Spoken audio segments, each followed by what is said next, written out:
Praise the Lord.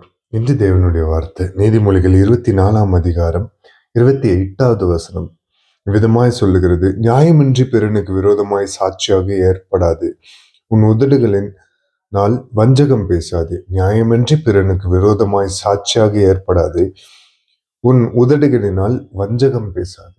ஆமென்.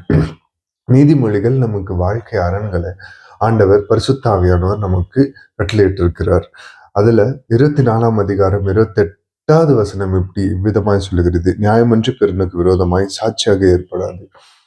நீ நியாயமின்றி, அதாவது நியாயமின்றி பிறனுக்கு விரோதமாய் சாட்சியாக ஏற்படாது. நியாயம் இருக்கு, நீ பொய் சொல்லிட்டு அது அநியாயம் ஆயிட்டு, உண்மையின் வழியில போறவங்க, ஆண்டவரின் வழியில நடக்கிறவங்க உண்மையாய் உத்தமமாய் நடப்பாங்க. அவர்களிடத்துல பிழை இருக்காது. நியாயமின்றி பிறனுக்கு விரோதமாய் சாட்சியாக ஏற்படாது. நீ பிறனுக்கு விரோதமாய் நியாயமின்றி, அதாவது தப்பு செஞ்சுட்டு தப்புக்கு சாட்சியாக நீ ஏற்படாதே அப்படின்றது இந்த வசனம் இவ்விதமாய் ஆண்டவர் நமக்கு உணர்த்துகிறார். உன் உதடுகளினால் வஞ்சகம் பேசாது.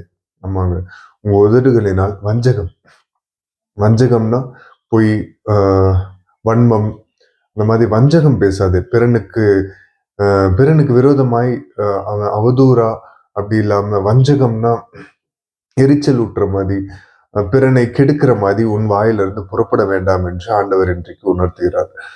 இந்த வசனம் நமக்கு, இந்த சத்தியம் நமக்கு போதிக்கப்பட்டது. இதை காண்கிற உங்களுக்கு ஆண்டவர் இவ்விதமாய் உணர்த்துகிறது என்னன்னா, சத்தியத்தின்படி நடவுங்கள். சத்திய ஆவி சகலத்தையும் உங்களுக்கு சத்துவப்படுத்தி பலப்படுத்தி சத்திய ஆவியானவராய் உங்களுக்குள்ளாக தங்கி இருப்பாருங்க. பலனற்றவர்களுக்கு அவர் சத்துவம் அளிக்கிறார். எது சத்துவம்?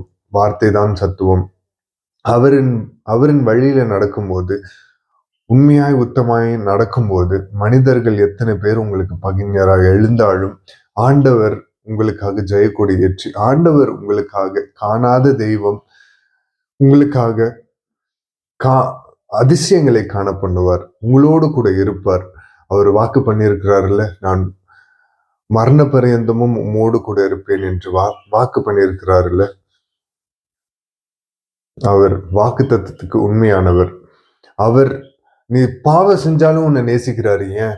அந்த பாவத்துல இருந்து நீ விடுபற்றுவ அப்படின்றதுக்காக. பாவியான உன்னையும் என்னையும் தான் ஆண்டவர் நேசிக்கிறாரு. பரிசுத்தமாய் வாழ்கிறவர்களை ஆண்டவர் என்ன சொல்ல, பரிசுத்தமாய் வாழ்கிறவர்களுக்காக தான் நான் வந்தேன் அப்படின்னு இல்லை. ஃபர்ஸ்ட் அந்த பரிசுத்தமாய் வாழ்றதுக்கும் ஃபர்ஸ்ட் முன்னாடி அவன் பாவம் செஞ்சுதான் இருந்திருக்கான். பாவியான அவனை தான் அவருடைய இரத்தத்தாழ கழுவி தூய்மைப்படுத்தி பரிசுத்தமாய் காத்துக்கொள்ள எத்தனித்து அவன் சபைக்கு, அவனுக்கு கொடுக்கப்பட்ட ரட்சிப்பை இழந்து கொள்ளாமல் காத்துக்கொள்ளதான் வார வாரம் சபைக்கு வருகிறார்கள். சோ பாவியான உங்களையும் என்னையும் தான் ஆண்டவர் நேசிக்கிறாங்க. சோ ரட்சிப்பு இழந்துடாதீங்க. கொடுக்கப்பட்ட பரிசுத்தத்தை இழந்துடாம ஒவ்வொரு நாளும் பரிசுத்தத்தின் மேல் ஒரு தாகத்தை கொண்டு அவருடைய சத்தியத்தின் ஊடாய் நடக்க பரிசுத்த ஆவியானவர்கிட்ட கேளுங்கள், விண்ணப்பம் செய்யுங்க. இன்று ஆண்டவர் கொடுத்த இந்த வார்த்தைக்காக தாழ்த்தி அர்ப்பணித்து ஜெபிப்போம். மக இறக்கமும் கிருபையும் நிறைந்த எங்கள் அன்பின் ஆண்டவரே, இந்த நேரத்திலும் எசப்பா உம்முடைய வார்த்தை எங்களுக்குள்ளாக உருவெடுத்து எசப்பா உம்முடைய சத்தியத்தின் ஊடாய் நாங்கள் நடக்க கிருபை செய்யுங்க. எசப்பா யாரும் எங்களுக்கு எசப்பா அநீதியாய் சாட்சி சொல்லாதபடி நியாயமாய் சாட்சி சொல்ல எங்களுக்கு கிருபை செய்யுங்க தகப்பனே.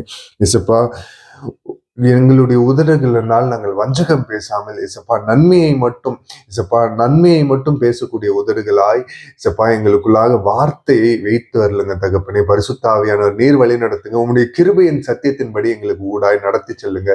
நீர் ஒருவரே மகிமைப்படணும். உம்முடைய நாமம் மாத்திரமே உயர்த்தப்படணும். எல்லா துதியும் எல்லா கணமும் ஒருவருக்கு மாத்திரம் செலுத்தி தாழ்த்தி அர்ப்பணித்து ஜெபிக்கிறோம். மீட்பெரும் ரட்சகருமாகிய இயேசு கிறிஸ்துவின் நாமத்தில் கேட்கிறோம் ஜீவனுள்ள எங்கள் நல்ல பிதாவே, ஆமென். Praise the Lord. Good morning. God bless you all. Have a blessed day.